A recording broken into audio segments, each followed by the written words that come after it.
Hey, what is going on everybody, and welcome to Fantasia. For today, we're going to be jumping into another session of Epic 7. Now today, got some more Advent for you guys.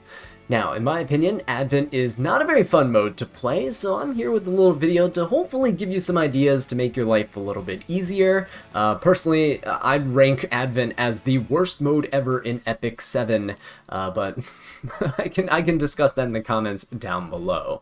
Jumping into this, though, I just want to show you guys the team that I have here, the units that I've chosen, and what units you can potentially replace them with if you want alternatives.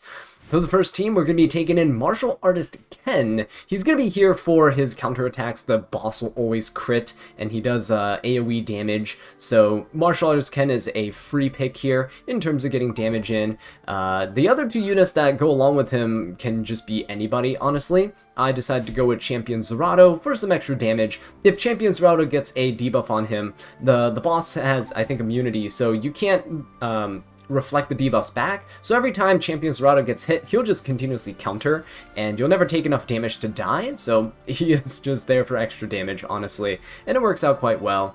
It doesn't matter what his speed is either. 0 speed is perfectly fine, because you just want to get hit so you can hit back. Same reason with Ed here. If he gets hit with a debuff, fantastic, you can hit the boss back, and that's about it. He's just here for some extra damage as well. You can honestly replace Champion Zerato and Ed with any other damage dealers you want if you have ML Ken. If you don't have ML Ken, you can play a slower team here. You can play something like a Shu, you can play with Luna and such. You can't defense break the boss, so you just go for DPS units, and then you brute force him down. For the second team, second phase, we're going to be bringing in Shu SSB and Bibulus. Now, you don't need Bibulus here at all. I know she's a limited unit, and I know people did not summon for her. Some of you did not summon for her.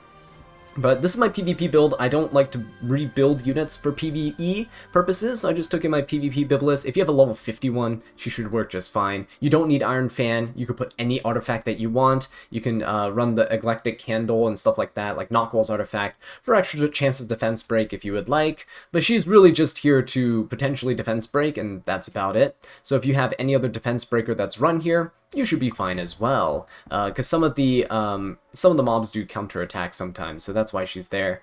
I brought in Shu as my damage dealer here, so let's go ahead and check out her stats. She's on a counter set against my PvP build, so you don't need these stats here in particular. I just use what I had laying around, but she's on Golden Rose for some extra damage, a little bit of healing potential in there as well, kind of nice. But she's just here as a main source of damage. Seaside Bellona is also a pretty consistent source of damage here for this team. If you're using like Shu or Seaside Bellona or Luna or something on the first team, you can just find substitutes for the second team. It's also decently flexible. You also don't have to go all ice units as well. You can bring things like a fire team like Fire Charlotte, Carrot, and like Hazel or something like that, and probably work out as well. Seaside Bellona is a pretty good unit here because the boss will attack with AoEs. You get hit multiple times. You'll be using your S2 quite a few times as well. My Seaside Bellona doesn't have effectiveness, but if you build her with effectiveness, then you have a chance to defense break, which can help speed up the process. Alright, but moving on here, for our last team, I'm not really confident in Sigrid and like one-shotting things, so what I ended up doing was I brought in Amelia. I actually just built up this Amelia. I don't really use her at all, so she's just level 50 and awakened. She has a little bit of speed, she doesn't need a resistance, and she's running Midnight Bloom for some extra crit chance, because my Sigrid's pretty low on crit. This also caps out my Brig, which is kind of nice. Not needed though, but kind of nice. For our Sigrid here, this is the damage that we have on her. She's basically all damage. You do not need these stats, by the way. You can probably get away with Destruction set, or like a way less damage Rage set. That is fine. I just took my Wyvern Rage set that I use, and I put it on her. Ideally, you have lower damage and you build some effectiveness on her, but my team works out quite well even without it. I should switch off Merciless Glutton, by the way. It's good to use Daydream Joker here, even though its effects are kind of halved. But yeah, these are stats I'm currently running. Daydream Joker's a good artifact to be using anyway on her, because she does hit multiple times if she S2s into an S1, so you do rack up quite a bit of proportional damage.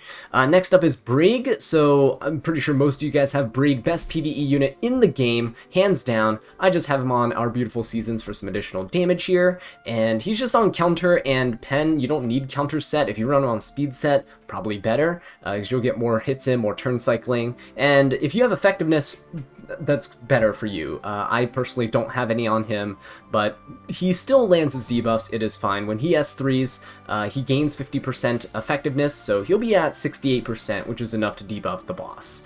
Alright, but let's go ahead and jump into it. Enough talking, and let's get to the run so you can see how it works. I turned Champion Zerado's skills off here so that he doesn't waste time with his animations. You don't really need his S3 at all. Again, the boss has immunity, right?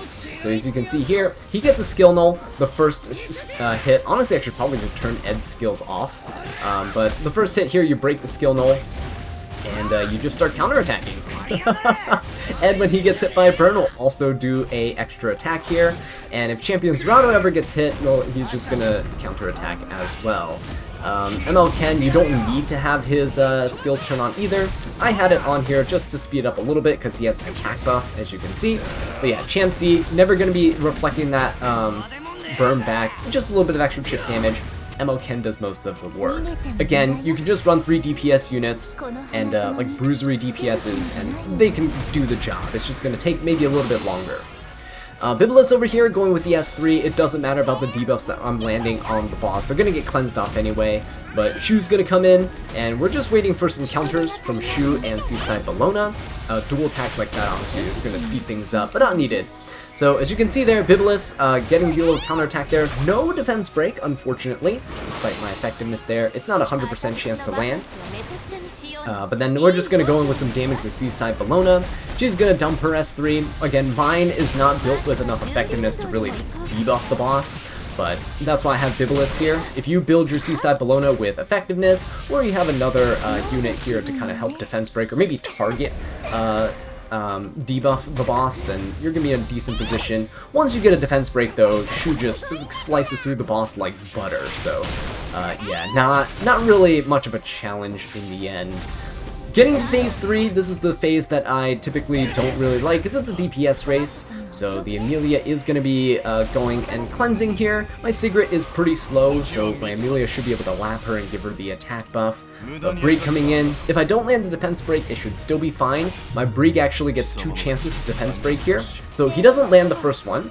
As you can see, Sigrid gets the attack buff from Amelia, and we do get another chance to defense break because Brig will he will have a chance to S1 twice before Sigrid takes the next turn, because he is just faster, as you can see, which will actually proc my Brig. I didn't need that dual attack there, and Brig comes in. We get a second chance to defense break. If we land it here, beautiful stuff, because Sigrid still has her attack buff. She's going to go in with the S2, and then S1 kills as well. So that is the team that I'm currently running for Advent. Let me know what teams that you guys are running in the comment section down below. Maybe together we can put together some resources for anyone who's struggling.